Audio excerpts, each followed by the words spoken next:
Welcome back everyone to the Leadership Hustings. I'm here with Christian Cooper, the current Deputy President of Clubs and Societies, also known as DPCS. The second candidate for this role will be interviewed later in the day at 5:40, so tune in then if you'd like to hear from him. And he is Jakob Slater-Morris. The DPCS leads the development and growth of Imperial College Union's clubs, societies and projects, of which there are around 400. They work with the Deputy President, Finance and Services to train and support every student who takes a volunteer role in CSPs. So, hi Christian. Hi. Thanks for coming along today. Please could you introduce yourself and tell us why students should vote for you to be DPCS next year? Hi, I'm Christian. I'm the current DPCS. So I think my position over the past year places me in sort of a unique position to understand the issues that are going on both from the student perspective and from the inside perspective as a staff member. Which will be evident in my manifesto with some of my points being directly related to like process improvements and things like that. I'd say that the key headline from my experience is I want a club and society experience, whether that's joining one, to just taking part in one, or running one, being a captain of a society. I want that to be the most rewarding and sort of fulfilling experience that a student has at Imperial.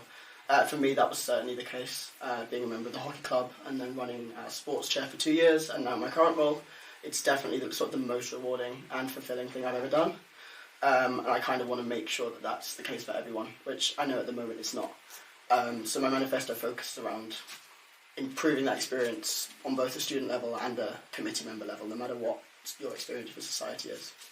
Thanks, Christian. Next up, we've got a question from a student, and this is also linked to your manifesto.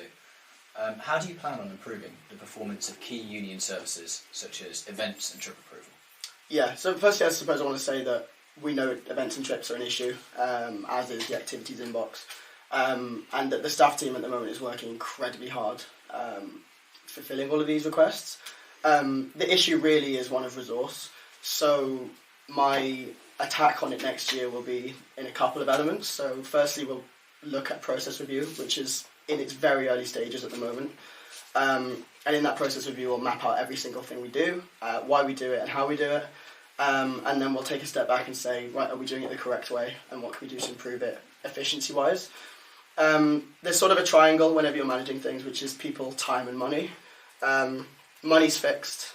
We've applied for more money from the college, but that's usually pretty fixed. People at the moment is fixed, so we're sort of looking at time and how we can improve the process in time. So that's the process mapping element, which I said is being done, but that will be my main element for next year, especially involving like the student opinion on that. So not just CSPB, the board that I run, but also like direct student opinion from those who are getting like massive events, running massive events. And then the second element of the attack in like the sort of the people, time, money is the more people and more money element, which sort of go hand in hand.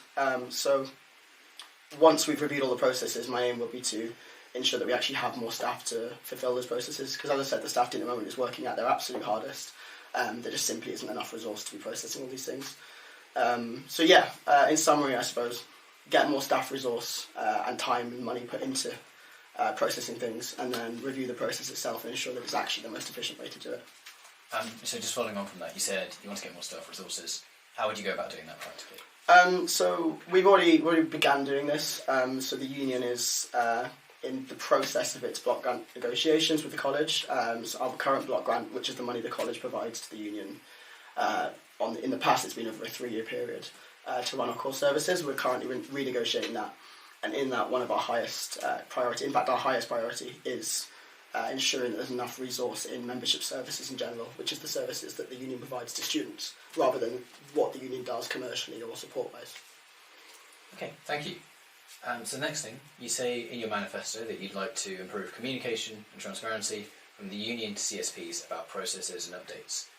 What have you already done to address this, and how do your plans this year build on that? So work already done is, right from the beginning, we introduced better training, in-person training, to ensure that those in the really key positions of like chair, treasurer and secretary understand what their responsibilities are and know where to find things.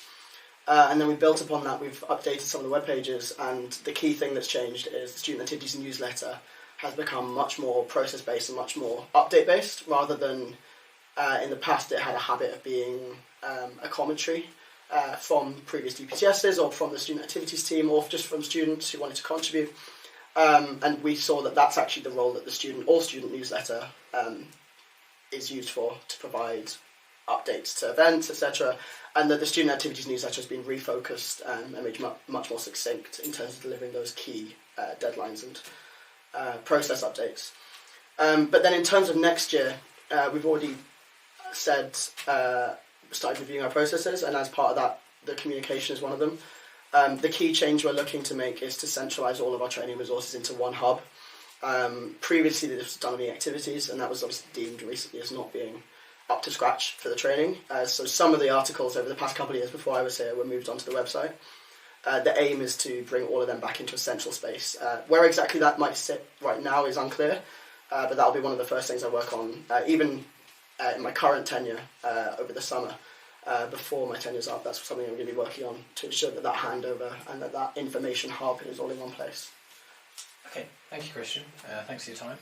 We'll be back at 4:10 with an interview with the penultimate role, candidates for the penultimate role, the Deputy President for Education. Thanks, everyone. Thanks.